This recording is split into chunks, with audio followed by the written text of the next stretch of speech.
Emil के माँ-बाप Emil के लिए बहुत ज़्यादा खुश हैं और कहते हैं कि देखो बेटा, अगर तुम्हें उन लोगों का साथ मिला है तो ये तुम्हारे लिए बहुत खुशकिस्मती की बात है और इस साथ को कभी भी मत खोना।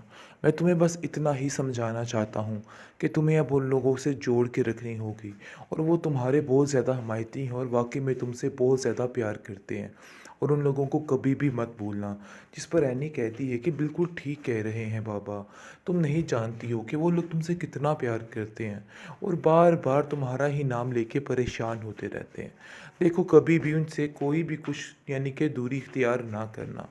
लेकिन आप देखेंगे कि वो ऐसा लग रहा है कि जैसे वो लड़का जो ऑफिस में था, इससे दिल कर रहा है अब इसके यानी कि देवर का, अफ़ान का, कि उससे इसकी शादी कर दी जाए, क्योंकि वो जानता है कि अकेले ज़िंदगी गुजारना इसके लिए कितना मुश्किल हो जाएगा। लग तो कुछ ऐसे ही रहा है क्योंकि वो यही सोच रहा है। ये मेरा पॉइंट ऑफ व्यू है, पता नहीं अब आगे क्या होता है। खैर, लग कुछ ऐसे ही रहा है कि 80% ऐसे हो सकता है। आपको बताते चले कि बहुत ज़्यादा दुर्दाना परेशान हो चुकी है और कहती है कि मुझे समझ नहीं आ रही कि एमल को इतनी जगह कैसे मिल सकती है।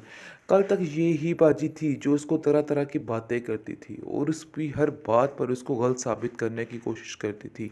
लेकिन आज यही है जो कह रही है कि नहीं, एमल के अलावा कोई भी सही नहीं इस घर में। यानी कि क्यों ऐसा हो रहा है, मुझे तो कुछ समझ नहीं आ रही है। बहरहाल, आप देखेंगे कि दुर्दाना अपनी बेटी को मज़ीद पक्का कर रही है और उसको कहती है कि देखो, हिम्मत मत हारना। अपने आप यानी कि अपने इस झूठ पर ऐसे ही डटी रहना, सब कुछ ठीक हो जाएगा।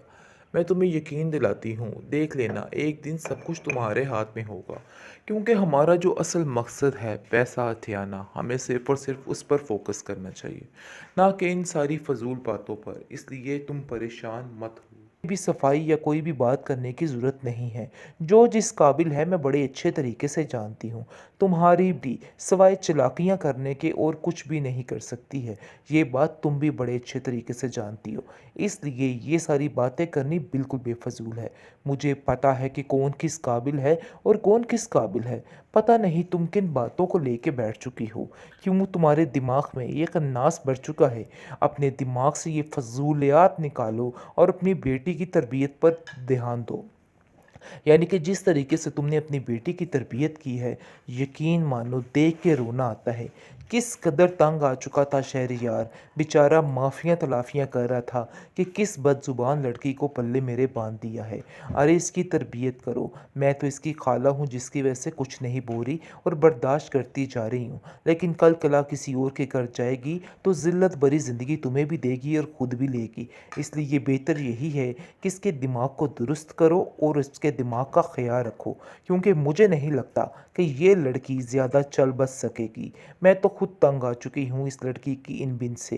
ये लड़की आए दिन कोई ना कोई नया तमाशा करके घर में करके फसाद डलवा देती है। और वैसे भी मुझे अफ़ान ने हर बात इसके बारे में बता दी है कि इसके अगले जो मामलात हैं वो कौन से हैं और ये लड़की क्या करना चाहती है। भाई देखो, इन कामों में उसको बोलो पीछे ही रहे और मैं कतई माफ़ नहीं करूँगी।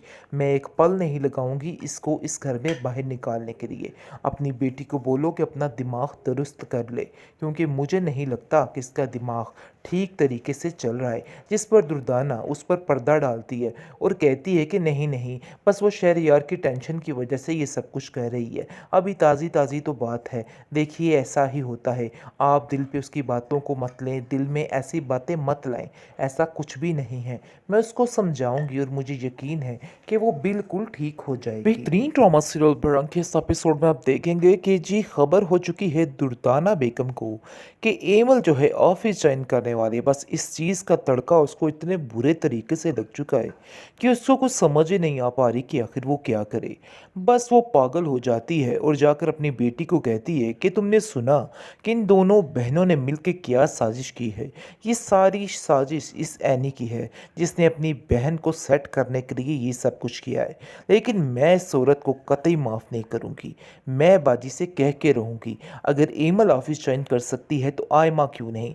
आखिर ऐसा क्या मसला है। जिस पर एनी कहती है हमें इस चीज़ के बारे में कुछ इल्म नहीं और हमने कुछ भी नहीं किया है। अपने दिल से ये बातें निकाल दे। जो किया है आपकी बहन का अपना मामला है। उन्होंने अपनी मर्ज़ी के मुताबिक ये सब कुछ किया और वैसे भी एमल ने अभी इस चीज़ का फ़ैसला नहीं किया और ना ही वो इस बात के लिए राज़ी थी। आप बिला वजह पहले ही टेंशन लेके बैठ रहे हैं। पता नहीं वो क्या करती है और क्या नहीं करती। लेकिन आप लोगों के दिमाग में जो खन्नास पड़ा है, मुझे तो उसकी समझ नहीं आ रही। पता नहीं क्यों एमल के पीछे हाथ धो के पड़ चुके हैं आप लोग। आगे से वो कहती है कि एमल कल तक तुम्हारी भी दुश्मन थी। शायद ये तुम चीज़ भूल रही हो और अभी भी उसके दिल में तुम्हारे लिए कोई एहसास, कोई प्यार नहीं है। जिस पर वो कहती है कि मैं इन बातों से अब दूर ही रहना चाहती हूँ। लेकिन फ़ाखरा से जैसे ही इस बारे में बात होती है, दुर्दाना साफ-साफ कहती है, "अरे बाजी, ये आपने क्या काम किया? मेरी बच्ची को तो आपने बिल्कुल साइड पे करके रख दिया और दूसरी जो कि गैर हैं, उनको आप आगे कर रही हैं।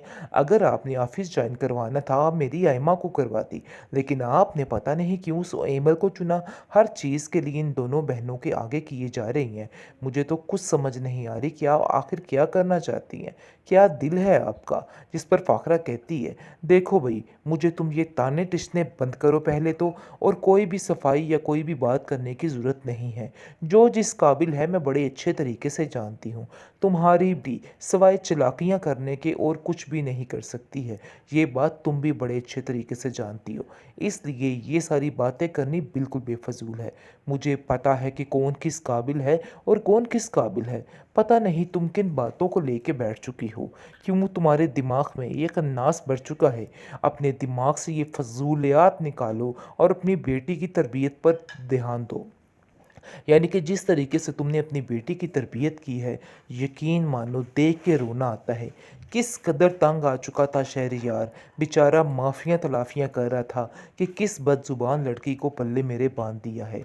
अरे इसकी तरबियत करो, मैं तो इसकी खाला हूँ जिसकी वजह से कुछ नहीं बोल रही और बर्दाश्त करती जा रही हूँ। लेकिन कल कला किसी और के घर जाएगी तो ज़िल्लत भरी ज़िंदगी तुम्हें भी देगी और ख़ुद भी लेगी। इसलिए ये बेहतर यही है कि इसके दिमाग को दुरुस्त करो और इसके दिमाग का ख्याल रखो, क्योंकि मुझे नहीं लगता कि ये लड़की ज़्यादा चल बस सकेगी। मैं तो खुद तंग आ चुकी हूँ इस लड़की की इन बिन से। ये लड़की आए दिन कोई ना कोई नया तमाशा करके घर में करके फसाद डलवा देती है और वैसे भी मुझे अफ़ान ने हर बात इसके बारे में बता दी है कि इसके अगले जो मामलात हैं वो कौन से हैं और ये लड़की क्या करना चाहती है। भाई देखो, इन कामों में उसको बोलो पीछे ही रहे और मैं कतई माफ़ नहीं करूँगी। मैं एक पल नहीं लगाऊंगी इसको इस घर में बाहर निकालने के लिए।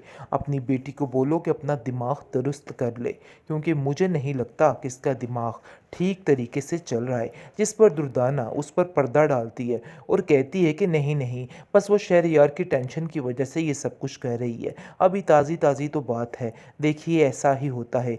आप दिल पे उसकी बातों को मत लें, दिल में ऐसी बातें मत लाएं। ऐसा कुछ भी नहीं है। मैं उसको समझाऊंगी और मुझे यकीन है कि वो बिल्कुल ठीक हो जाएगी।